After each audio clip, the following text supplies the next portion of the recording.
proteína que es súper necesaria para regular qué genes se están expresando en el momento del desarrollo embrionario.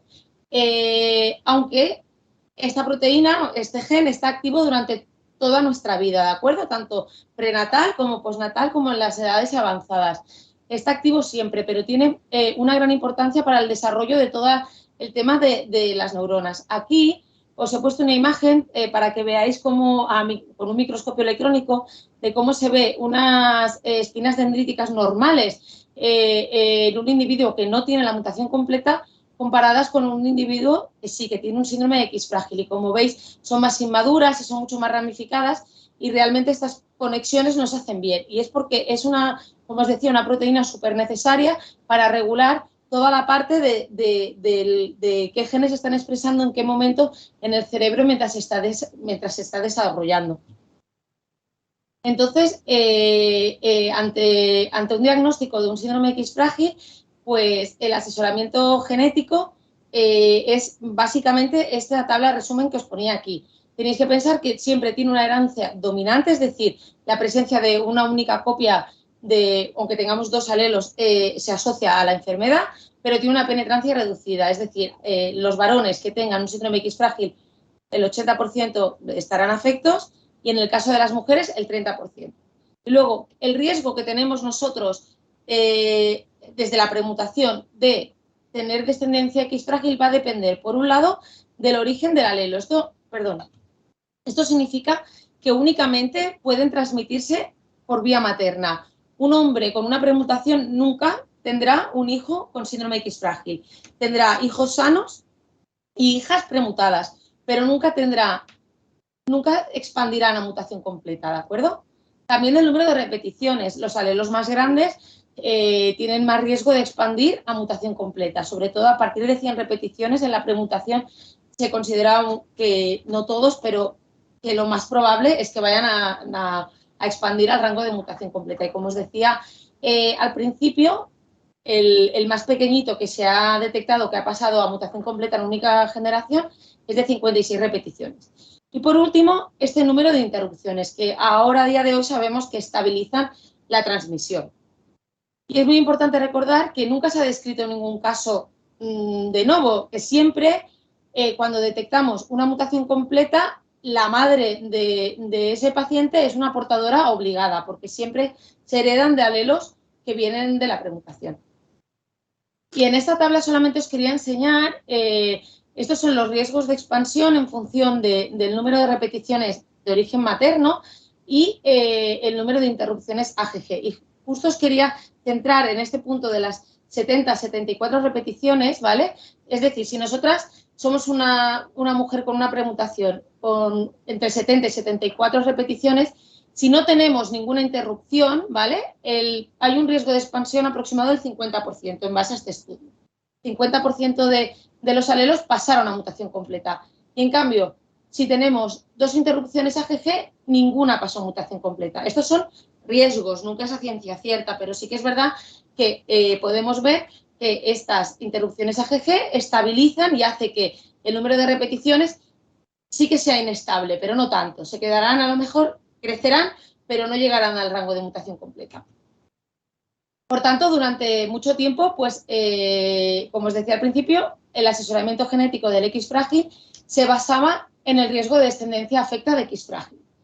Y entonces se consideraba únicamente, tú como portador de la premutación, pues te decían si tenías riesgo o no de poder tener un hijo afecto de este síndrome, que únicamente eran, pues, como os decía, las mujeres que podían tener mutación completa en el 50% de su descendencia, pero los varones nunca, los chicos siempre serían normales y las chicas siempre serían premutadas. Ahora, además de dar estos riesgos de descendencia, tenemos que hablar de las patologías asociadas a la premutación, porque ya sabemos a ciencia cierta pues que es otra serie de trastornos que se diagnostican o que afectan a un porcentaje, que no a todos, de estas personas. Vale.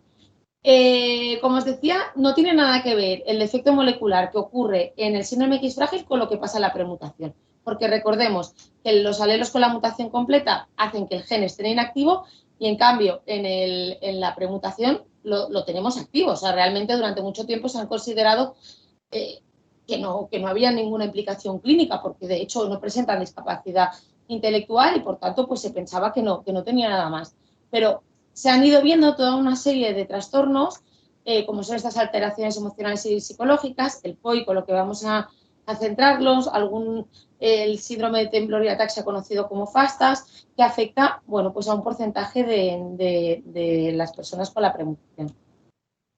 Como os decía, es un defecto totalmente diferente. El síndrome X frágil es una pérdida de función y aquí lo que hay es una ganancia de función. Tenemos un incremento de este gen FMR1, está más activo. Y al estar más activo, pues hace que haya una alteración funcional de las células y la célula, pues bueno, haya lo que se llama un incremento de la expresión de este gen que desencadena toda una serie de alteraciones que, como os decía, nada tiene que ver con la mutación completa. Vale, ahora mis compañeras del hospital os hablarán concretamente yo os voy a hacer una pincelada de lo que es la insuficiencia ovárica primaria, ahora ellas entrarán y os lo explicarán en detalle. Una insuficiencia ovárica primaria se define o se diagnostica cuando existen 4 meses de periodos menstruales irregulares o ausentes antes de los 40 años, ¿vale? Y esta alteración de la menstruación tiene que ir además acompañada con unos niveles de la hormona FSH que estén anormalmente altos. Esta insuficiencia ovárica primaria, la población general afecta aproximadamente al 1%, mientras que se ha visto que dentro de las mujeres con la premutación existe un 20% de ellas que está afectadas. Por eso es por lo que se considera que la premutación del gen FMR1 es la causa monogénica más común de fallo ovárico prematuro. Y por este motivo hemos incorporado el estudio de este gen a diferentes protocolos clínicos en el hospital. Por un lado, todas las mujeres que consultan por menopausia precoz se les hace el estudio del FMR1 y hemos visto que hasta entre un 2 y un 15% de estas consultas resultan ser portadoras de la premutación, y también se hacen en los estudios de esterilidad, de fecundación in vitro, y se hace en el estudio de donantes tanto de óvulos como de espermatozoides. Es muy importante recordar que aunque haya esta insuficiencia ovárica, siempre hay este riesgo de ovulaciones esporádicas. Entonces, es importante que sepáis que aunque tengáis este trastorno, os podéis quedar embarazadas, y es importante el consejo genético porque tenéis este riesgo, ¿no?, de descendencia con el síndrome X. ¿Qué es lo que estudiamos en la insuficiencia ovárica? Bueno, pues porque básicamente nuestra línea de investigación se centra en determinar por qué solamente algunas, por qué este 20%, ¿no? La mayoría, el 80% de las portadoras de la premutación no lo desarrollan, pero ¿por qué este 20% sí, ¿no? Y nos gustaría identificar algo que nos permita diferenciar entre las que van a desarrollarlo y las que no van a desarrollarlo, para la hora de dar el consejo genético, pues poder daros más información sobre este tema, ¿no? Y la realidad es que a día de hoy pues no disponemos de ningún marcador que nos permita diferenciar entre las premutadas que sí y las premutadas que no. Se han estudiado todos estos factores, el número de repeticiones, el número de interrupciones, si viene del alelo de la madre, si viene del alelo del padre, pero el único a día de hoy que se conoce que realmente tiene un riesgo incrementado es el número de repeticiones. Concretamente se ha visto que las mujeres que tienen más riesgo de desarrollar una insuficiencia ovárica primaria son las que tienen un número de repeticiones entre 80 y 99. Pero este es el único factor, como os decía, molecular, que se ha visto que realmente tiene una asociación mayor respecto al riesgo de desarrollar un POI.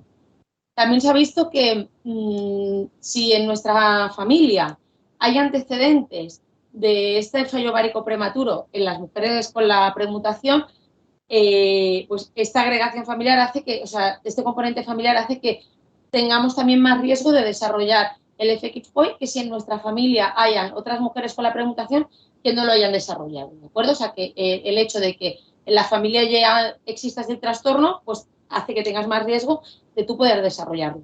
Y a nivel ambiental también se ha visto que el tabaco, que ya en general se sabe que reduce la edad de aparición de la menopausia, en el caso de las mujeres con la premutación, pues es hasta 5 veces más. Como os decía, nosotros intentamos